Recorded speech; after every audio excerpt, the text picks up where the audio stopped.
તો પોરબંદર જિલ્લાનો ઘેડ વિસ્તાર થયો છે જળમગ્ન। કડચ ગામનો ડ્રોન કેમેરા વડે લેવામાં આવેલા દ્રશ્યો સામે આવ્યા છે।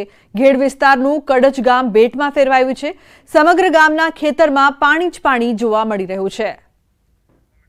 મહત્વનું છે કે ઘેડ વિસ્તારનું આ ગામ છે કે જ્યાં જુઓ ત્યાં પાણી જ પાણી। આ ડ્રોન દ્રશ્યો અત્યારે આપ આપના ટીવી સ્ક્રીન પર જોઈ રહ્યા છો।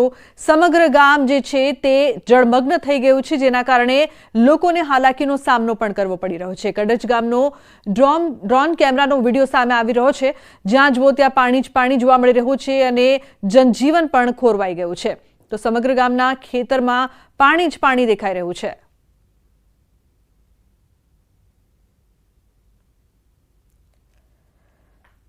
તો પોરબંદરના પાતા ગામે મધુવંતી નદીમાં ઘોડાપુરના દ્રશ્યો સામે આવ્યા।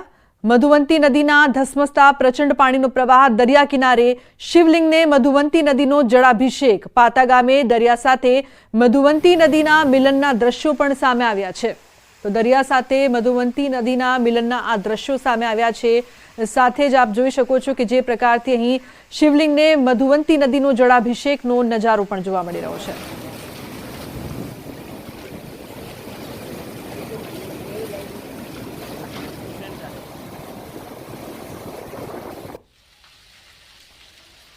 દાંતામાં આપ ફાટ્યું હોય તેવી સ્થિતિ જોવા મળી રહી છે। માત્ર 4 કલાકમાં સિઝનનો 22% વરસાદ આખા ચોમાસામાં પડે એનો 22% વરસાદ વરસ્યો છે। દાંતામાં અત્યાર સુધીમાં પડી ચૂક્યો છે 40% વરસાદ। તો 4 મહિનામાં 36 ઇંચ વરસાદ થાય છે। આજે 4 કલાકમાં 8 ઇંચ વરસાદ ખાબક્યો છે। તો બનાસકાંઠા દાંતા પંથકમાં સવારથી અનરાધાર વરસાદ વરસી રહ્યો છે। દાંતામાં 4 કલાકમાં 8 ઇંચ વરસાદ ખાબક્યો છે। તો પાલનપુર અને વડગામમાં 2 કલાકમાં 2 ઇંચ વરસાદ વરસ્યો છે। પાલનપુરના નીચાણવાળા વિસ્તારોમાં પાણી ભરાવાની શરૂઆત થઈ ગઈ છે।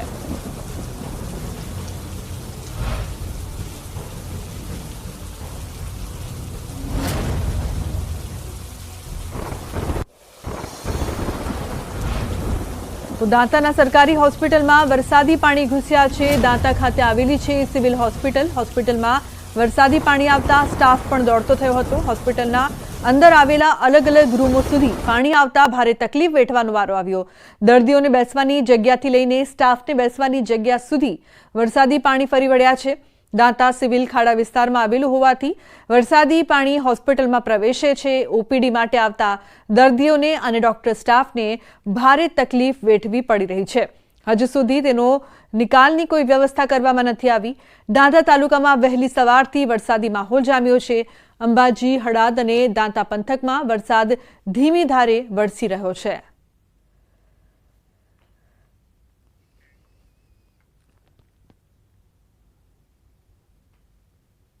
સલામત રીતે અમે જે 3 સગર્ભા માતાઓ હતી તેમને ટ્રેક્ટર અને મારફતે, કારણ કે એમ્બ્યુલન્સ પણ પાણીમાં ફસાયેલી હતી, એટલે ટ્રેક્ટર મારફતે અમે એમને અન્ય ખાનગી હોસ્પિટલમાં સલામત રીતે શિફ્ટ કર્યા છે। દાંતા તાલુકામાં બીજી શું કુંવારી છે? એક ભેંસનું વીજળી પડવાથી મરણ, કુંડેલ ગામે એક ભેંસનું વીજળી પડવાથી મરણ થયેલાનું જાણવામાં આવેલ છે। તે સિવાય તકા મંત્રીશ્રીને એલર્ટ કરીને સેજા પર હાજર રહેવા જણાવ્યું છે।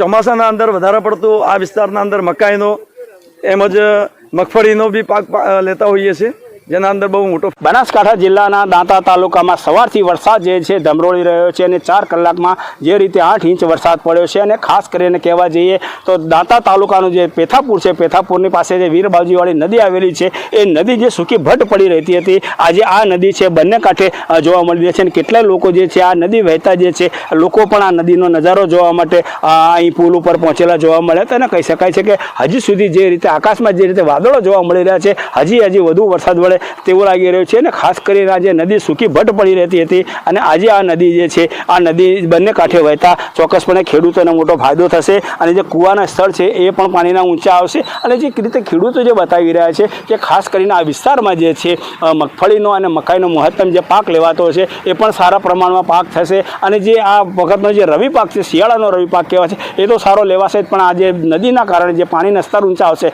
તેનાથી કદાચ ઉનાળુ પાકમાં પણ તેમને ફાયદો થઈ શકશે। મહેન્દ્ર અગ્રવાલ, ન્યૂઝ 18 ગુજરાતી, પેથાપુર, દાંતા। અંબાજીના દાંતામાં 4 કલાકમાં 8 ઇંચ વરસાદ પડતા દાંતા તાલુકામાં ચારે તરફ પાણી પાણી થઈ ગયું છે। અનેક નદીઓ પુનર્જીવિત થઈ છે। પેથાપુરની અર્જુની નદી બે કાંઠે વહી રહી છે। લાંબા સમયથી આ નદી સૂકી હતી, ત્યારે નદીમાં નવા નીર આવતા ખેડૂતોમાં ખુશીનો માહોલ જોવા મળ્યો છે। પનિહારી પંથકમાં પણ અનેક વિસ્તારોમાં પાણીના ધોધ જોવા મળ્યા હતા। ખેતરોમાં પાણી ભરાતા વાવેલો પાક નિષ્ફળ જવાની ભીતિ સેવાઈ રહી છે।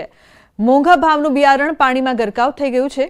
ચોમાસાના પ્રારંભે એક તરફ ખેડૂતોમાં ખુશીનો માહોલ છે, તો બીજી તરફ વાવેલો પાક ડૂબતા ખેડૂતોમાં નારાજગી જોવા મળી રહી છે। દાંતા પંથકમાં પડેલા વરસાદના પગલે ભારે ખારાકાના બીજ જોવા મળી રહે છે ને જે રીતે ખેતરોમાં પાણી ભરાય છે, નદીઓમાં પાણી આવ્યા છે, દાંતાના સિવિલ હોસ્પિટલમાં પાણી ભરાય છે। એટલું જ નહીં, આપણે બતાવવા માંગીશ કે અંબાજી દાંતાથી જે પાલનપુરનો માર્ગ છે એ માર્ગ આખો જે છે પાણીમાં ગરકાવ થયો છે। અને ચોક્કસપણે આપણે બતાવવા માંગીશ કે રોડ ઉપર છે, એ રોડ ઉપર હાઈવે માર્ગ છે, હાઈવે માર્ગ ઉપર પણ ઢીચણસામાં પાણી ભરાયેલા જોવા મળી રહ્યા છે। અનેક વાહનો જે છે, વાહનોને પણ અહીંયા ચાલવામાં ભારે મુશ્કેલીનો સામનો કરવો પડી રહ્યો છે। અને હાલ તબક્કે જે પાણી ન ઉતરે ત્યાં સુધી તમામ વાહનો આ રીતે મુશ્કેલી ભોગવી રહ્યા છે। અને રાહદારીઓ છે, રાહદારીઓ તો કોઈ દેખાતા જ નથી, પણ ચોક્કસપણે કહી શકાય છે કે જે વરસાદ છે એ વરસાદ જે 4 કલાકમાં 8 ઇંચ વરસાદ પડ્યો છે એ અનેક સ્થળોએ પાણી ભરાણા છે। નદી હોય, નાળા હોય, ખેતર હોય કે સિવિલ હોસ્પિટલ હોય, તમામમાં પાણી ભરાતા ભારે ખરાબી દાંતા તાલુકામાં સર્જી હોય તેવી રીતે લાગી રહ્યું છે। મહેન્દ્ર અગ્રવાલ, ન્યૂઝ 18 ગુજરાતી, દાંતા। તો પાલનપુરની વાત કરીએ તો સવારથી ધોધમાર વરસાદી માહોલ જામ્યો છે। 2 કલાકમાં 1.5 થી 2 ઇંચ વરસાદ વરસતા રસ્તાઓ પર નદીઓ વહેતી થઈ છે। પાલનપુરના ગઠામણ પાટિયા રોડ ઉપર પાણી ભરાયા હતા। 3 થી 4 ફૂટ જેટલા પાણી ભરાતા વાહન ચાલકો મુશ્કેલીમાં મુકાયા હતા। નગરપાલિકાની પ્રી મોન્સૂન કામગીરી માત્ર કાગળ ઉપર હોય તેવા દ્રશ્યો પણ સામે આવ્યા। ગઠામણ પાટિયાથી 10 થી વધુ ગામોને જોડતા માર્ગ ઉપર પાણી ભરાતા વિદ્યાર્થીઓના વાહનો તેમજ રાહદારીઓ અટવાયા। ગઠામણ પાટિયા પાલનપુર અમદાવાદને જોડતો હાઈવે માર્ગ છે। પાણી ભરાતા હાઈવે ઉપરથી પસાર થતા વાહનો તેમજ ગામડાઓમાંથી આવતા વાહનોને લઈને ટ્રાફિક સર્જાયું હતું। પાણી ભરાવાના કારણે અનેક વાહનો પણ બંધ થયા છે।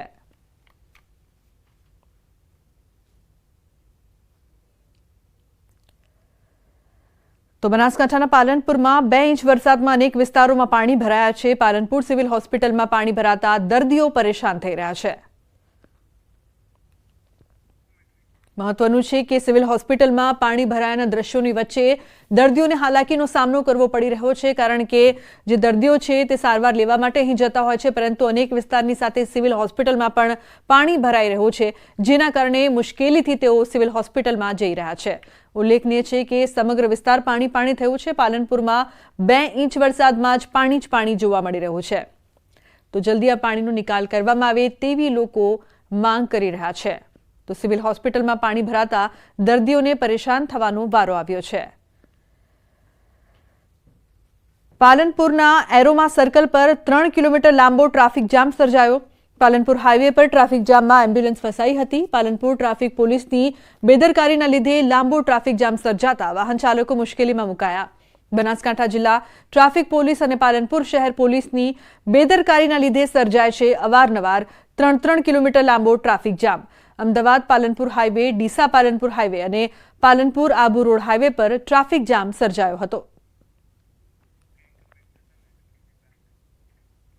તો અષાઢી બીજ અને સાતમ આઠમના તહેવાર પૂર્વે ખાદ્ય તેલ મોંઘું થયું છે। સિંગ તેલમાં સતત તેજીનો માહોલ જોવા મળ્યો છે। સિંગ તેલના ભાવમાં ભડકો થતા ગૃહિણીઓનું બજેટ પણ વિખાયું છે। છેલ્લા 1 સપ્તાહમાં સિંગ તેલના ભાવના ડબ્બે 70 રૂપિયાનો વધારો થયો છે। 15 કિલો ડબ્બાનો ભાવ 2580 થી વધીને 2650 રૂપિયા થઈ ગયો છે। ઓફ સિઝન હોવા છતાં ખાદ્ય તેલના ભાવમાં વધારો નોંધાયો છે, જેના કારણે ગૃહિણીઓનું બજેટ પણ ખોરવાઈ ગયું છે।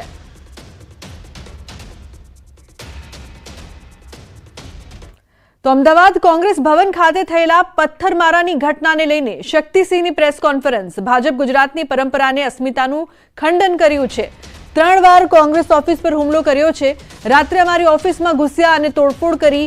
પોલીસ ફરજ પર હતી પણ પોલીસે કોઈની અટકાયત ન કરી। કોંગ્રેસ પક્ષમાં જ તોડફોડ કરનાર સોશિયલ મીડિયા તેમના પેજ પર મોકલે છે, છતાં કેમ કોઈ કાર્યવાહી નથી થતી। ભાજપ મેસેજ કરે છે કે ત્યાં જઈને પથ્થરમારો કરવાનો છે, છતાં પોલીસ દ્વારા કોઈને પકડવામાં આવ્યા નહીં।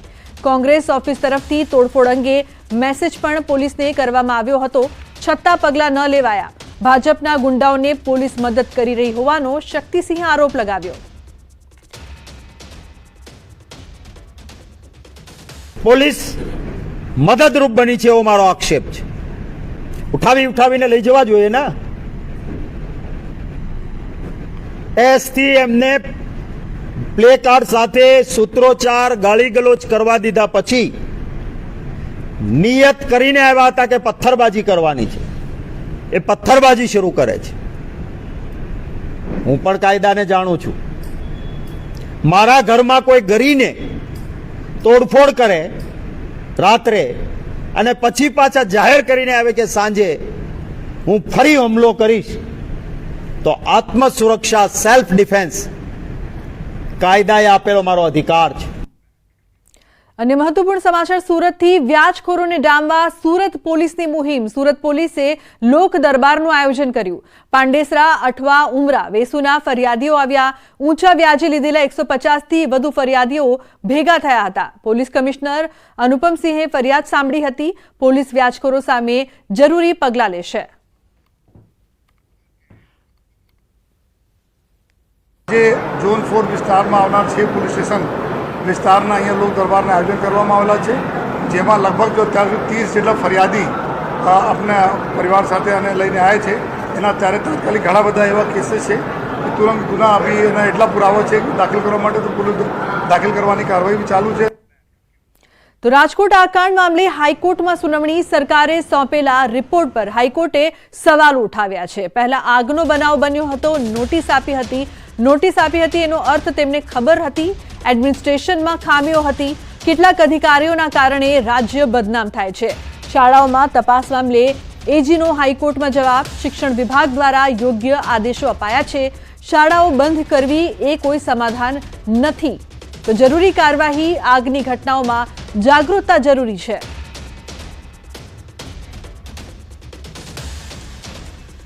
સૌથી અગત્યની ચર્ચા મ્યુનિસિપલ કમિશનરના રોલની થઈ કે મ્યુનિસિપલ કમિશનરે સેક્શન 260(2) નીચે ડેલિગેશન ઓફ પાવર આપે તો પણ તેમની અંગત જવાબદારી ખરી કે નહીં. આ મુદ્દે કોર્ટની એક વિશેષ ટિપ્પણી છે કે કોઈ પણ ડેલિગેશન પણ હોય તો પણ મ્યુનિસિપલ કમિશનર પોતાની મેઇન ઓથોરિટી તરીકેની જવાબદારીમાંથી છટકી ન શકે. તે બાબતનો વિગતવાર ખુલાસો પણ માગવામાં આવ્યો છે. સપ્ટેમ્બર 2023માં આ જ ગેમ ઝોનમાં જે ફાયર થઈ હતી અને ફાયર ડિપાર્ટમેન્ટને જાણ થઈ હતી, પરંતુ ફાયર ડિપાર્ટમેન્ટ પહોંચ્યો ત્યાં સુધીમાં આગ ઓલવી નાખેલી અને નુકસાન નહોતું થયું. તેમ છતાં ફાયર ડિપાર્ટમેન્ટના ધ્યાનમાં આ વસ્તુ હતી ત્યારે કેમ આ જગ્યાને બીજી પ્રકારની પરમિશનો છે કે નહીં તેની તપાસ ના થઈ? એક થોડી ઘણી નોટિસ ગઈ ડિમોલેશનની, શા માટે તેની પર કાર્યવાહી તે વખતે ન થઈ તેનો પણ ખુલાસો માગવામાં આવ્યો છે. તો ગાંધીનગરના ભાટ ખાતે આવેલા જર્મન બંગલોઝમાં ભીષણ આગ લાગી હતી. આગ લાગતા ફાયર બ્રિગેડની 5 ગાડી ઘટના સ્થળે પહોંચી હતી. આગ પર કાબુ મેળવ્યો. આગમાં આદિત્ય આર્ય નામના વ્યક્તિનું મોત નીપજ્યું છે. તો આગ લાગવાથી ઘરનો માલ સામાન પણ બળીને રાખ થઈ ગયો હતો. બંગલાની કિંમત લગભગ 10 કરોડ હોવાનું અનુમાન છે. આગ લાગવાનું કારણ હજુ અકબંધ છે.